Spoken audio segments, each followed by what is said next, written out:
Ica Anissa bakal laporkan pihak-pihak yang menuduhnya lakukan santet Steffi Agnesia. Pihak Ica Anissa Faradila merasa dapat banyak kerugian setelah dituduh melakukan santet pada Steffi Agnesia hingga sang selebgram meninggal.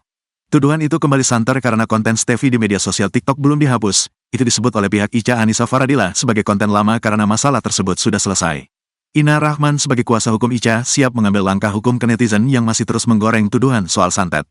Kita akan melaporkan tindakan hukum kepada para pihak yang terus-menerus meneror klien saya, terus-menerus fitnah yang gak benar terhadap klien saya. Terang Ina Rahman di kawasan Cilandak, Jakarta Selatan, Jumat, tanggal 29 Maret tahun 2024.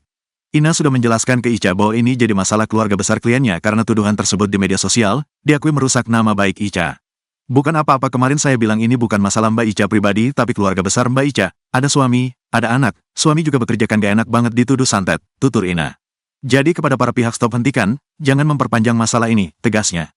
Sebagai kuasa hukum, Ina menantang netizen yang selama ini menuduh kliennya termasuk soal menggunakan 10 dukun untuk melakukan santet ke almarhumah Steffi. Kalau kalian punya bukti klien saya melakukan santet, apalagi sampai 10 dukun, wow luar biasa, tegasnya. Ica Anissa sempat membuat konten Jumat Berkah dengan berbagi makanan, momen itu bertepatan dengan meninggalnya Steffi Agnesia. Kemudian banyak yang mengaitkan kegiatan tersebut dengan meninggalnya Steffi dan menyebut Ica sedang merayakan hal itu.